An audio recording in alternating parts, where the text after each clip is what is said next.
వంటి దేవాతి దేవునికి, అదేవిధంగా సీనియర్ పాస్టర్ అయినటువంటి సామెలయ్య గారికి, డేవిడ్ ప్రశాంత్ అయ్య గారికి,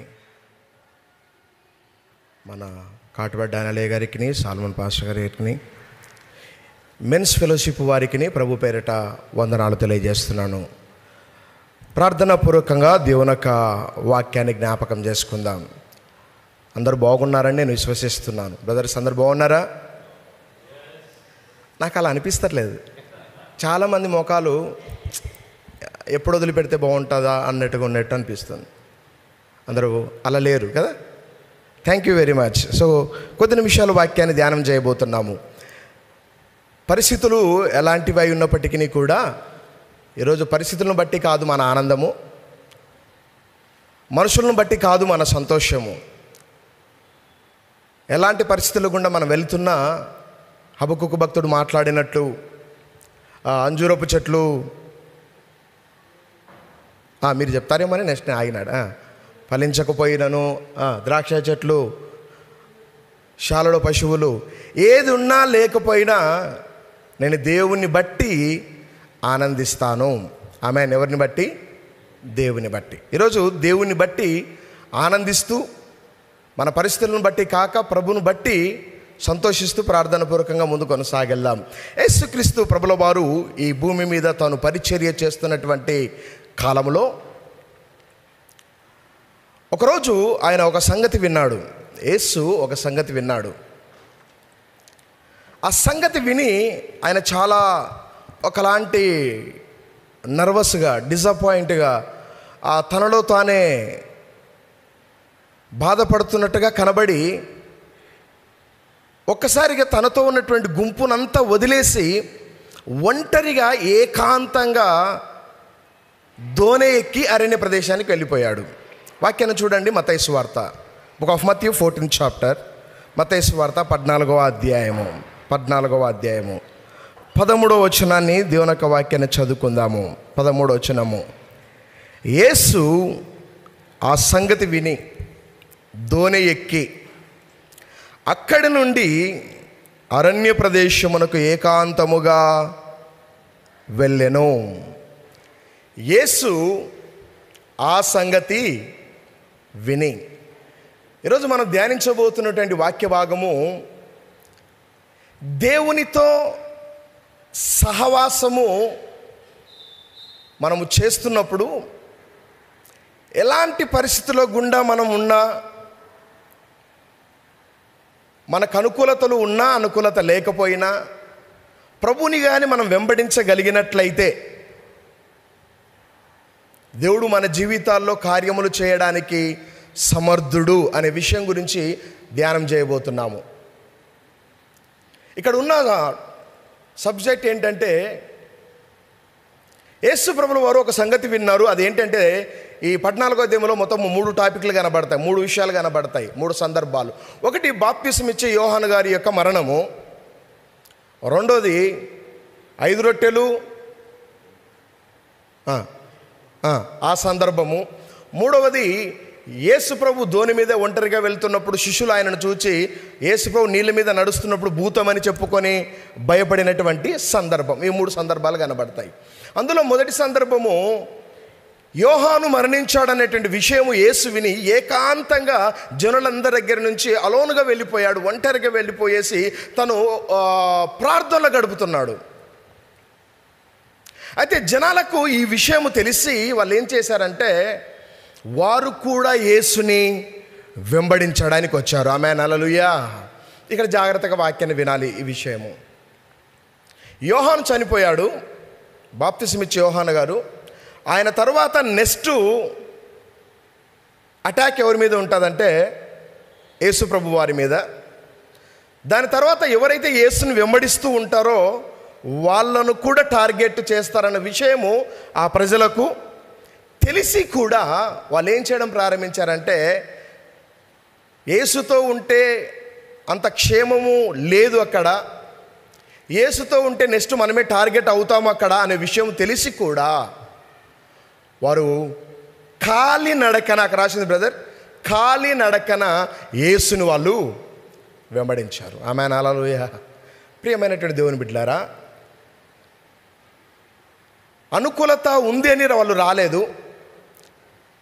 యేసు చాలాసార్లు మనం యేసుతో జనాలు ఉన్న సందర్భం ఎట్లుంటుందంటే, ఆయనతోటి ఉంటే స్వస్థతలు జరుగుతాయి, ఆయనతోటి ఉంటే అద్భుతాలు జరుగుతాయి, ఆయన నీడ పడితే లేకపోతే ఆయన తగులితే ఇలాంటివేవో వాళ్ళ బెనిఫిట్స్ కోసం వచ్చారు. ఇక్కడ ఉన్నటువంటి ఈ గ్యాదరింగ్ ఎలాంటి గ్యాదరింగ్ అంటే, లైక్ మీలాగా టైం అనుకూలంగా ఉన్నా లేకపోయినా, ఇంత మార్నింగే ఏంటి ప్రేయరు, నేను 8 o'clock స్టార్ట్ అవుతుంది పాస్టర్ గారు అన్నప్పుడు, ఇంత మార్నింగ్ వస్తారా బ్రదర్? నిజంగా మిమ్మల్ని చూసినప్పుడు నాకు చాలా ఆనందం అనిపించింది. ఇది నాట్ ఓన్లీ టుడే, కొన్ని సంవత్సరాల నుంచి ఈ విధంగా కొనసాగించడం అనేది నిజంగా దేవుని యొక్క ఏర్పాటు.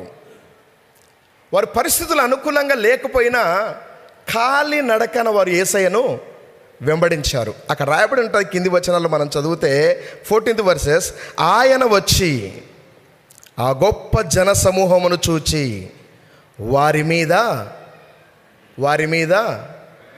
వారి మీద కనికరపడి వారిలో రోగులైన వారిని ఏం చేశాడు?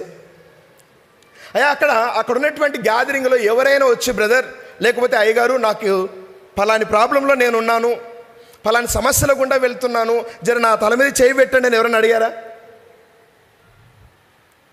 ఎవరైనా నాకు ఉన్నటువంటి రోగం నుంచి నన్ను విడిపించని యేసుప్రభువుని అక్కడ బతిమిలాడినట్టు కనబడుతుందా? ఉందా? అలా ఏమన్నా రాయబడింది మీ బైబిల్లో? లేదు. ఇలా చాలాసార్లు మనం పదే పదే దేవుణ్ణి అది చేయి ఇది చేయని అడుగుతుంటాం, కానీ దేవునితో ఉండాల్సినంత సంబంధం మనకు ఉండదు. దేవునితో సహవాసం లేకుండా అవసరాల కొరకు మాత్రమే దేవుని దగ్గరికి వస్తే ఎన్నటికీ మన జీవితంలో కార్యాలు జరగవు. ఆమేన్, హల్లెలూయా. జాగ్రత్తగా వాక్యాన్ని వినాలి. ఇక్కడ ఎవరు యేసు ప్రభుని మా సమస్య ఇదే అయ్యా అని ఎవరు అడిగినట్టు లేదు. అక్కడ ఎవరు మమ్మల్ని స్వస్థపరచు అని అడిగినట్టుగా కనబడట్లేదు. మమ్మల్ని కనికరించమని ఎవరైనా బ్రతిమలాడినట్టుగా లేదు. ఎందుకంటే వారు దేవునితో సంబంధం కలిగి ఉన్నారు. వారు పరిస్థితులు అనుకూలంగా లేకపోయినా యేసు వెంట వెళ్ళడానికి ఇష్టపడుతున్నారు.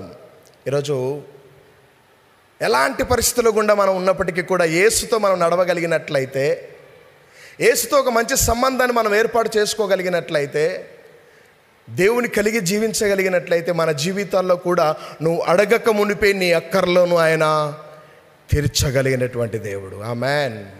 అడగక మునిపే అక్కర్లు తీర్చగలిగినటువంటి దేవుడు. వాక్యం సెలవిస్తుంది యోహాను సువార్త 15:7 నా యందు మీరును, ఎవరో చెప్తున్నారు కొంచెం గట్టిగా, మీ యందు నా మాటలు నిలిచి ఎండిన ఎడలా. ఏం చేయాలి? ఫస్ట్ మీరు నా యందు మీరు ఉండాలి. ఆమేన్. ఈరోజు దేవుని యందు మనం లేకుండా ఆయన నుండి మనం ఎన్ని ఎక్స్పెక్ట్ చేసినా మనం అవి పొందుకోలేము. అవి సంవత్సరాలు గడిచినా, నెలలు గడిచినా, దినదినాలు ఎన్ని రోజులు మనం ఎదురు చూసినా మన జీవితంలో కార్యాలు అనేటివి జరగవు.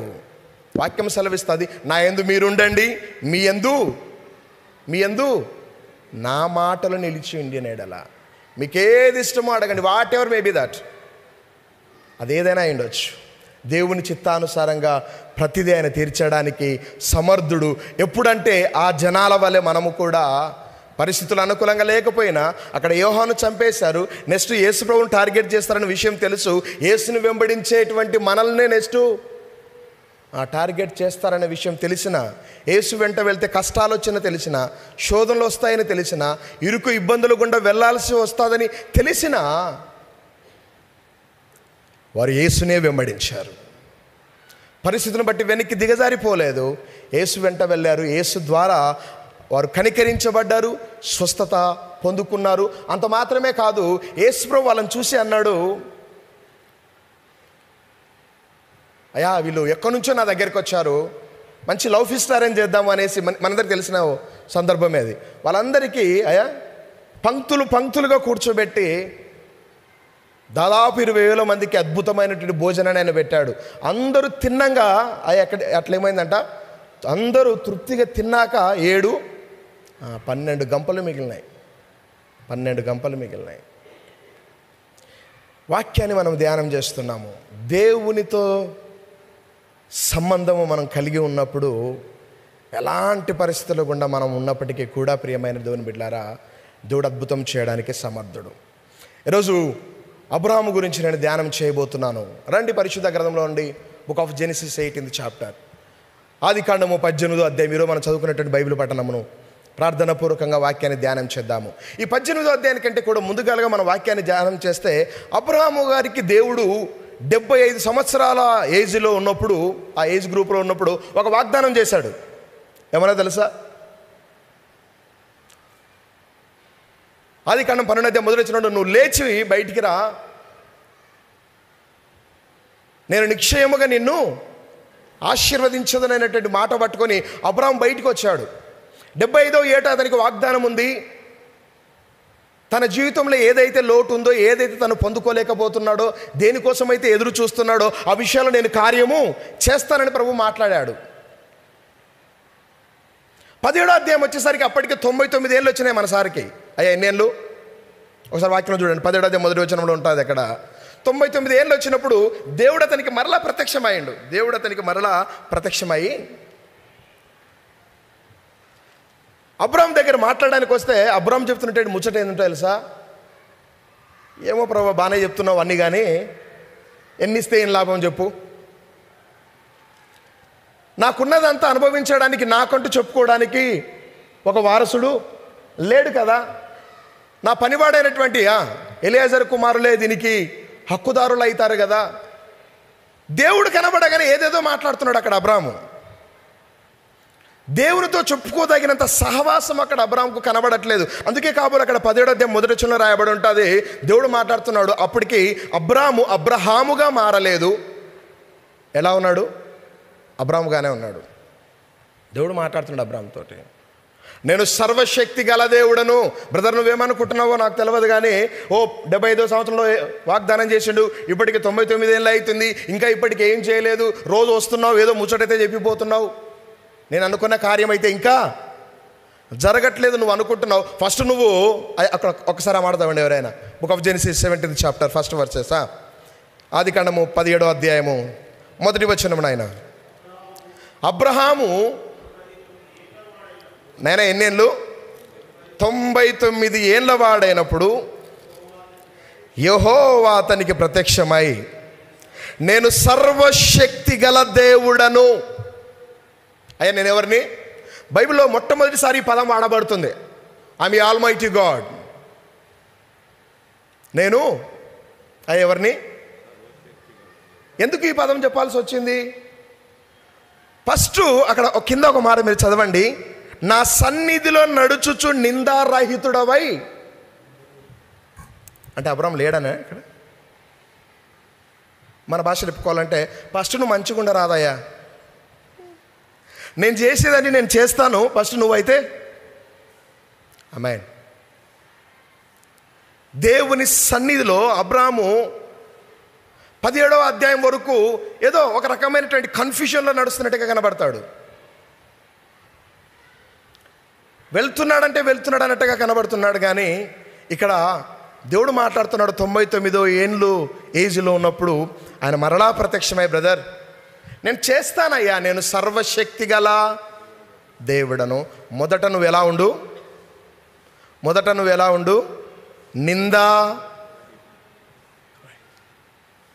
కరెక్ట్గా ఉండు, నువ్వు మంచిగా ఉండు. నాకు తెలుసు ఏ సమయంలో ఏమి చేయాలో. I know everything. నాకు తెలుసు నువ్వేం చేయాలంటే. అందుకే బైబిల్ సెలవిస్తుంది, తగిన సమయమున ఆయన మనలను హెచ్చించున్నట్లు ఆయన బలిష్టమైన హస్తాల క్రింద దీన మనస్కులమై ఎదురు చూడాలి. దేవునికి కార్యము చేయాలన్న విషయం తెలుసు. నీవు దేవునితో ఎంతగా సంబంధము దృఢపరుచుకుంటే నీ జీవితంలో, నా జీవితంలో అన్ని గొప్ప కార్యాలు జరుగుతాయి. దేవునితో టచ్ మీ నాట్ అన్నట్టుగా, అంటన్నట్టుగా అవసరాన్ని బట్టి ఆయన దగ్గరికి వచ్చి, ప్రభా ఏదో ఒకటి చేయరాదు ఈ టైంలో అంటే, ఆయన అంటాడు నాకు తెలుసు, ఎప్పుడు ఏం చేయాలో నాకు తెలుసు. 17వ అధ్యాయము తర్వాత అబ్రహాముగా మార్చబడ్డాడు. ఆయన దేవునితో ఉండే సంబంధము రోజు రోజుకి బలపరచబడుతుంది. వాక్యం సెలవిస్తుంది, ప్రియుడా నీ ఆత్మ వర్ధిల్లుచున్న ప్రకారము నువ్వన్ని విషయములలో వర్ధిల్లాలి. 3 యోహాను 1-2 వచనాలు. దేవునితో సంబంధము కలిగి ఉన్నప్పుడు ఎలాంటి పరిస్థితుల గుండా ఉన్న మనము కార్యాన్ని పొందుకోగలుగుతాము.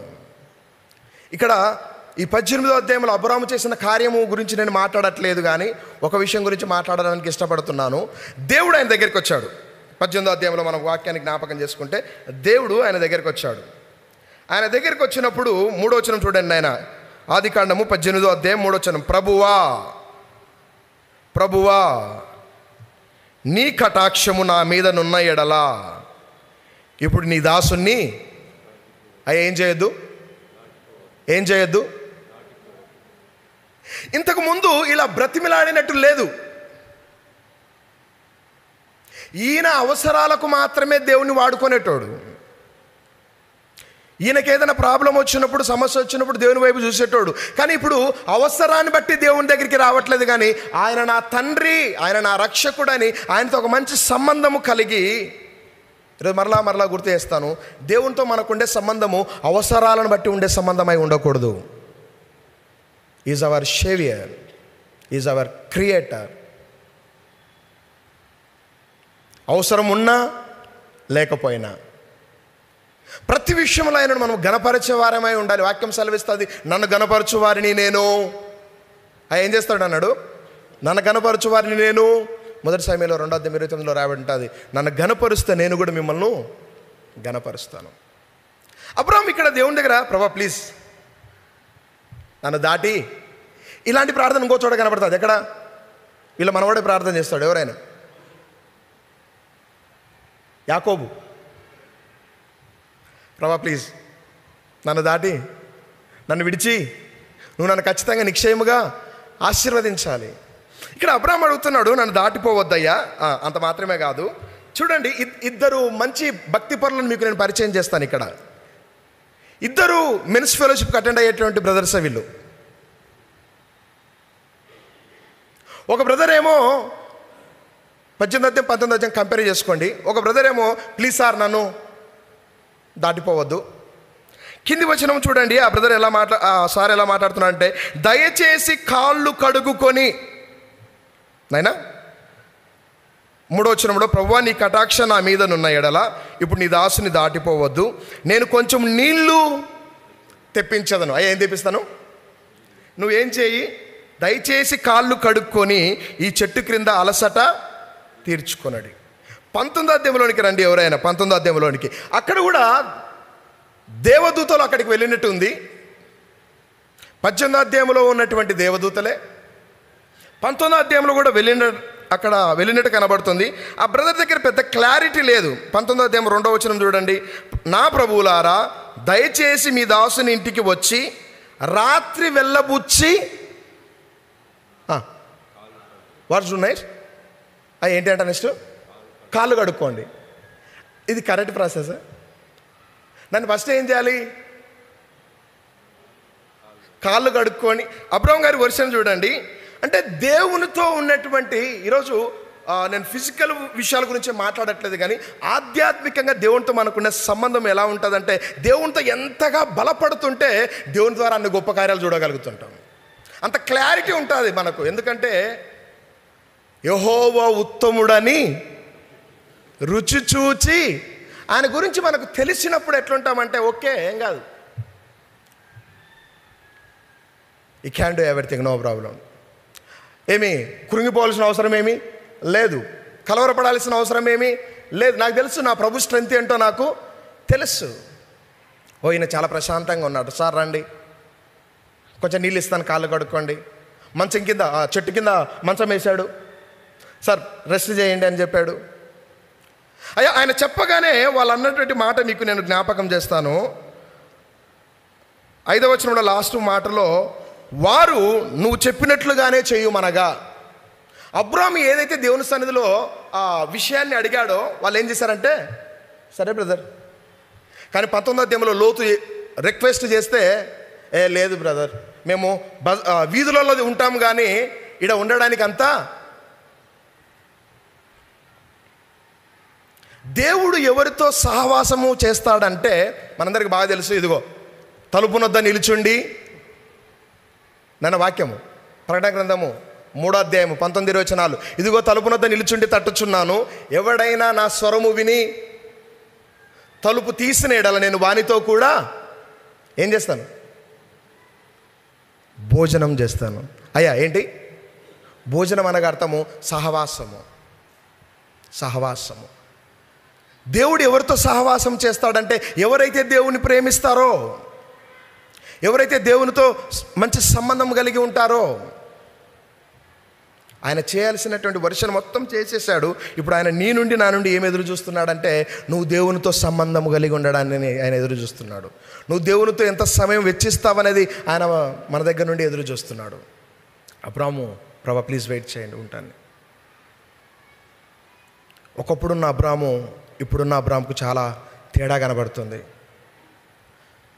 99 ఏళ్ళు, అరౌండ్ 100 ఇయర్స్లో ఉన్నాడు ఆయన.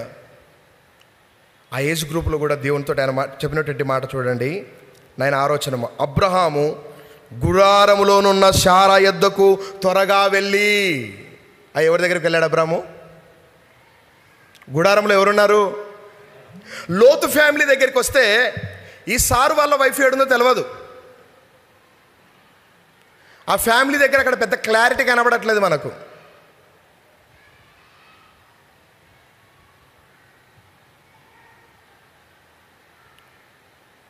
దేవునితో ఎవరైతే మంచి సంబంధము కలిగి జీవిస్తుంటారో వారి కుటుంబాన్ని కూడా వారు మంచిగా లీడ్ చేసుకోగలుగుతారు. ఆమేన్, హల్లెలూయా. దేవునితో ఎవరైతే వ్యక్తిగత సంబంధము కలిగి ఉండరో వారి కుటుంబంలో కూడా అంత వారు సక్సెస్ లైఫ్ వారు లీడ్ చేయలేరు. అబ్రహాము గుడారానికి వచ్చి, మనకందరికి తెలిసినటువంటి వాక్యమే, ఆమె కొన్ని ఇన్స్ట్రక్షన్ ఇచ్చేసి వారికి మంచి భోజనాన్ని సిద్ధపరిచి అక్కడ ఆయన ఏం చేస్తున్నాడంటే చెట్టు క్రింద వాళ్ళకు సర్వ్ చేస్తూ వెయిట్ చేస్తున్నాడు. దేవునితో ఎవరైతే సహవాసము చేస్తారో, అయ్యా 75 ఏళ్ళ నుంచి 99 ఏళ్ళ దాకా ప్రతిసారి నాకు సంతానము సంతానము సంతానం అని అడుగుతూ వచ్చాడు. ఈసారు ఎప్పుడు అడిగినా, బ్రదర్ బయటికి రా, నక్షత్రాలు చూసినావా? చూసినా సార్, అట్లా ఇస్తా నేను. అవునా సార్, సంతానం కావాలంటే ఇదిగో ఇసుక రేణువులు చూసినావా? ఆ విధంగా నీకు ఇవ్వబోతున్నాను. ప్రతిసారి అలాంటి వర్షనే వినబడుతుంది కానీ కార్యమైతే జరగలేదు. 12వ అధ్యాయంలో ప్రారంభించబడినటువంటి ఈ వర్షను 18వ అధ్యాయం దాకా ఇస్తానే మాట్లాడుతున్నాడు. కానీ 18వ అధ్యాయంకి వచ్చేసరికి అబ్రాహాము దేవుణ్ణి, ప్రభువా నాకు అది కావాలి ఇది కావాలని అడిగినట్టుగా లేదు. నాకు ఇప్పుడు సంతానం ఇయ్యమని అబ్రాహాము దేవుణ్ణి అడగట్లేదు. దేవునితో వ్యక్తిగత సంబంధము అంతగా లేనప్పుడు ఎప్పుడు లోక సంబంధమైనటువంటి వాటి కొరకు పాకులాడేటాడు. ప్రభువా నాకు అది చేయి, నాకు ఇది చేయి అని.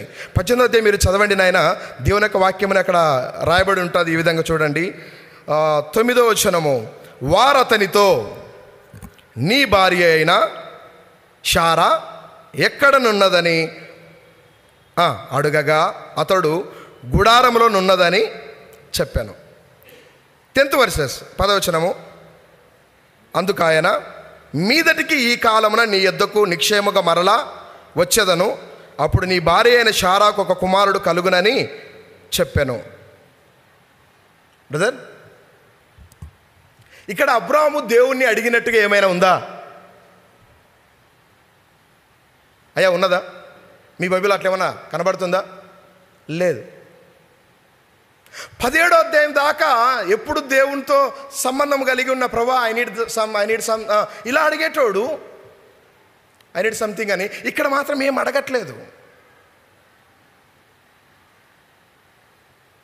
మనము దేవునితో కలిగి ఉండే సంబంధము మన అవసరాలన్నిటినీ తీర్చగలుగుతుంది. ఆమేన్. దేవునితో, తండ్రితో మనకు ఉండేటువంటి వ్యక్తిగత సంబంధము మన జీవితంలో కార్యాలు జరగడానికి ఉపయోగపడుతుంది. ఉదయకాల సమయము అందుకే వచ్చాం మనం అందరము. ఎవరితో సంబంధం కోసం వచ్చామంటే, అయ్యా ఎవరితో సహవాసం కోసం వచ్చామంటే మనమేంటో చూయించుకోవడానికి రాలేదు. Brother, correct? అలా ఎవరం రాలేదు. We want spend with our God. మన దేవునితోటి గడపడానికి వచ్చాం. మన దేవునితోటి గడపడానికి వచ్చాం. నిజంగా అందుకే వచ్చారు కదండి బ్రదర్స్. Why you here? దేవునితోటి సమయాన్ని గడపడానికి వచ్చాం. అబ్రాహాము తనకున్న సమయాన్ని దేవుని దగ్గర వెచ్చిస్తున్నాడు, దేవుని దగ్గర గడుపుతున్నాడు. దేవుడు భోజనం చేస్తూ అక్కడ రాయబడినటువంటి సందర్భము, అబ్రాహ్మ నేను మళ్ళీ నెక్స్ట్ ఇయర్ వస్తాను ఈ టయానికి, అప్పటికల్లా నీకొక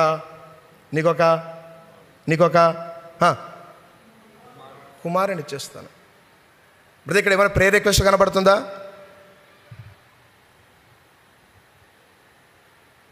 మొదట చేయాల్సింది ఆయనతో సంబంధం. దేవునితో ఎంతగా మనం సంబంధం కలిగి ఉంటే, దేవునితో ఎంతగా మనకు సహవాసం కలిగి ఉంటే అన్ని గొప్ప కార్యాలు మనం చేయగలుగుతాము, చూడగలుగుతాము. అబ్రాహాము దేవుని నాకు అది కావాలి ఇది కావాలని అడగడం మానేసేశాడు. 18వ అధ్యాయంలో దేవునికి సమయాన్ని వెచ్చించాడు. అక్కడ రాయబడి ఉంటుంది, తన దగ్గర ఉన్నటువంటి శ్రేష్టమైనటువంటి వాటిని ఆ ఏజ్లో కూడా నైనా మీకు ఒక విషయం నేను గుర్తు చేస్తాను. 7th verse చూడండి. మరియు అబ్రాహాము పశువుల మందకు పరిగెత్తి ఒక మంచి లేత దూడను తెచ్చి, అయ్యా ఎవరు పరిగెత్తారు? మటన్ పట్టుకురావడానికి ఎవరు వెళ్ళారు? అప్పటికి ఈయన ఏజ్ ఎంత సార్?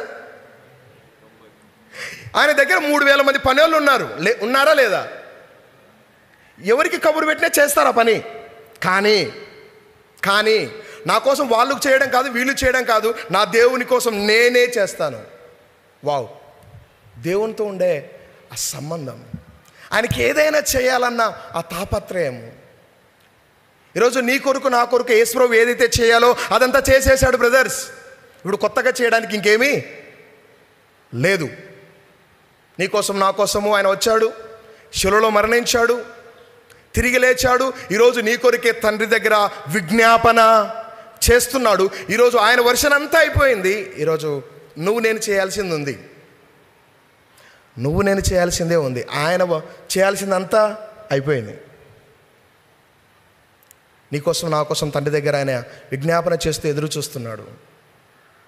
ఓ అబ్రాము, దేవుడు మాట్లాడుతున్నాడు. నీ భార్య శారా ఏడాయా? ఉన్నా సార్, ఆడ ఉంది. ఇదిగో నెక్స్ట్ ఇయర్ ఈ టైంకల్లా కార్యం జరుగుతుంది చూడు. ఇన్నిసార్లు ఎప్పుడు అడిగినా చేయని దేవుడు, ఎప్పుడు అడిగినా ఏదో ఒకటి ఓకే అనేటువంటి దేవుడు ఈసారి అడగకుండా ఆయనే కలగజేసుకొని మరి మాట్లాడుతున్నాడు, నేను చేస్తాను. ఆమేన్. దేవుడు కార్యం చేయడం ప్రారంభించాడు. 14వ వచనంలో మనం చదివినట్లయితే ఈ విధంగా రాయబడి ఉంటుంది, యెహోవాకు అసాధ్యమైనది ఏదైనానున్నదా? మీదటికి ఈ కాలమున నిర్ణయ కాలమందు నీ యొద్దకు తిరిగి వచ్చేదను, అప్పుడు శారాకు కుమారుడు కలుగునా నేను. అప్పుడు శారా కుమారుడు కలుగునా నేను. దేవుడు అన్నట్టుగానే కార్యం చేశాడు. ఈరోజు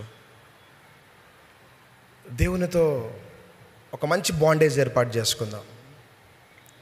నేను మరలా చెప్తున్నాను, 10 మందిలో మనం ప్రార్థన చేయడం పెద్ద గొప్ప ఏం కాదు. 10 మందిలో వాక్యాలు చదవడం, వాక్యాలు చెప్పడం పెద్ద గొప్ప ఏమి కాదు. వ్యక్తిగతంగా as your personally you want spend with your God. వ్యక్తిగతంగా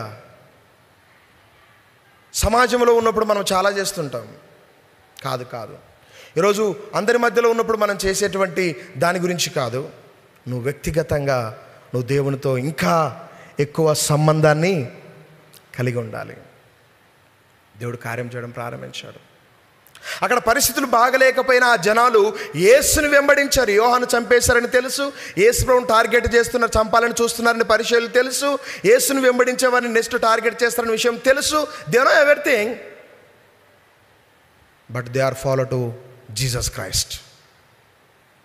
పరిస్థితులను బట్టి వెనకాడలేదు, యేసుని వెంబడించారు.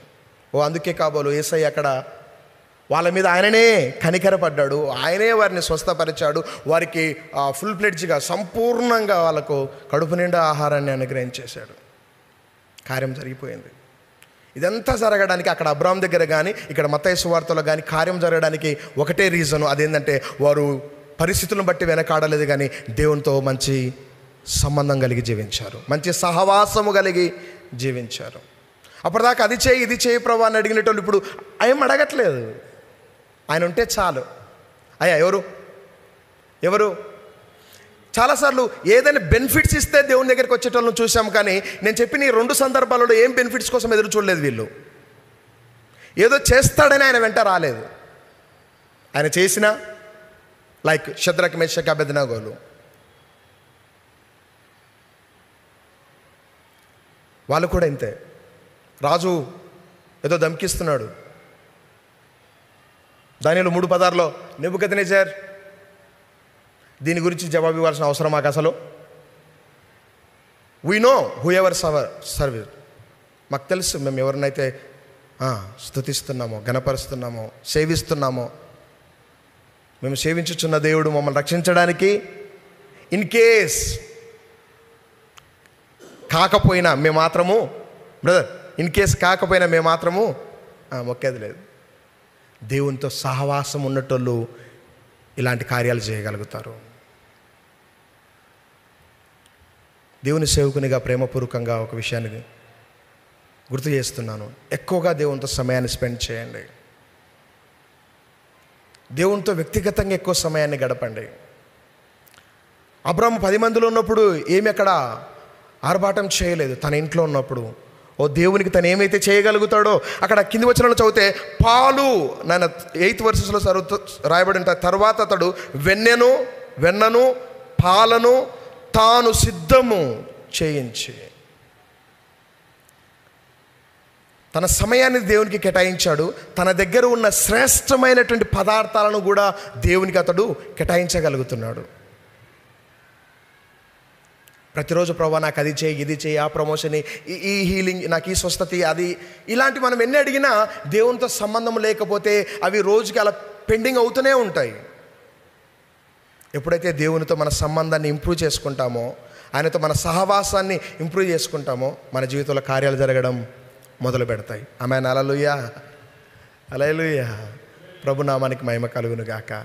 సో మనం చేయాల్సిన పని అంతా ఒకటే, దేవునితో ఎక్కువగా సంబంధము కలిగి ఉందాము, ఎక్కువ సమయాన్ని వెచ్చిద్దాము, దేవునితో ఎక్కువగా గడుపుదాము.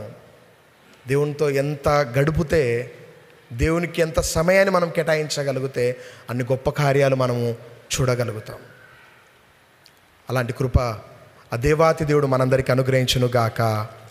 ఆమేన్. ఒక చిన్న మాట ప్రార్థన చేసుకుందాం. దేవుని యొక్క సన్నిధిలో అందరం ఒక్క మాట తలలోంచుదాము. ఈరోజు నేను పెద్ద ప్రసంగం ఏమి ఇక్కడేం చేయలేదు, కానీ దేవునితో మన సంబంధాన్ని పునరుద్ధరించగలిగినప్పుడు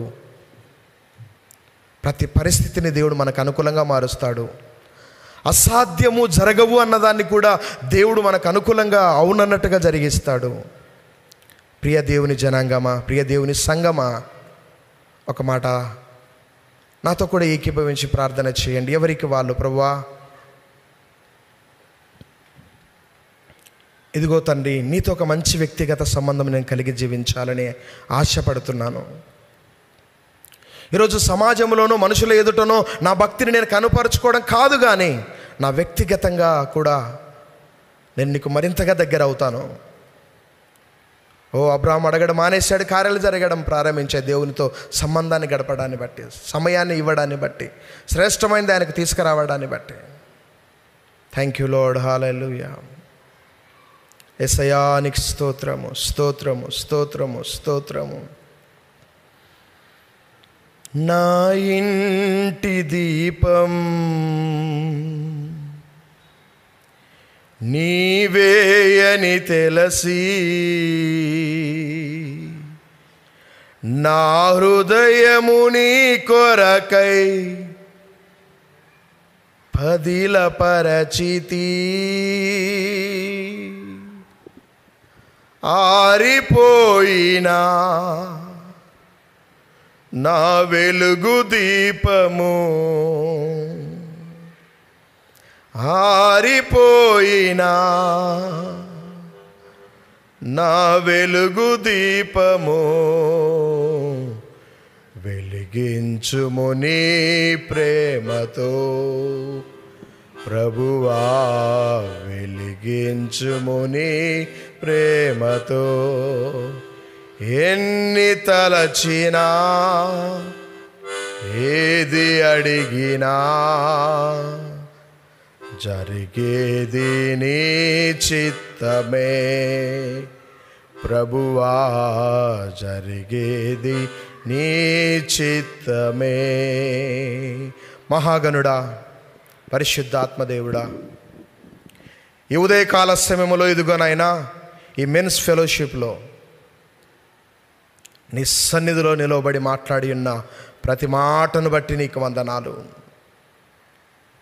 అడుగు వాటికంటే, ఊహించు వాటికంటే అత్యధికముగా కార్యములు చేయగలిగిన నీ వైపు మేము చూస్తున్నాము తండ్రి. ఎలాంటి పరిస్థితుల్లో ఉన్నప్పటికీ ప్రభువా, మీతో మాకున్న బంధము, మీతో మాకున్న సహవాసము వెనుక తీయకనైనా నిన్ను కలిగి మీరు వచ్చేంత వరకు, లేక మేమే ఈ భూమిని విడిచేంత వరకు మిమ్మల్ని గణపరిచే వారముగా, మిమ్మల్ని స్తుతించే వారముగా, ప్రతి విషయంలో మొదటి ప్రాధాన్యత మీకు ఇచ్చే వారంగా ఉండగలిగినట్లు మా అందరికీ కృపను దయచేయండి. అబ్రాహాము అవసరతలు ఎరిగి ఉన్నటువంటి దేవుడవు, నిన్ను వెంబడించినటువంటి జనాముల యొక్క అవసరతలు ఎరిగి ఉన్నటువంటి దేవుడవు. ఈ ఉదయ కాలస్యంలో నీ మందిరంలో గడుపుతున్నటువంటి నీ బిడ్డల అవసరతలు మీరు ఎరిగి ఉన్నావు తండ్రి. వాక్యము ప్రకారముగా నాయన నీ బిడ్డల యొక్క ప్రతి అవసరతలు తీర్చబడును గాక. విన్న వాక్యాన్ని నీరు కట్టి ఫలింపచేయండి. మేమందరము ప్రభా నీతో సమయము గడపడానికి నాయన, నీతో మేము ఉండడానికి ఇష్టపడగలుగున్నట్లు మీరు మా అందరికీ కృపద ఇచ్చేయమని, ఈ వాక్యమును నీరు కట్టి మీరే ఫలింపచేయమని నజరేయుడైనటువంటి యేసు నామములో అడిగి వేడుకొనుచున్నాము తండ్రి. ఆమేన్, ఆమేన్.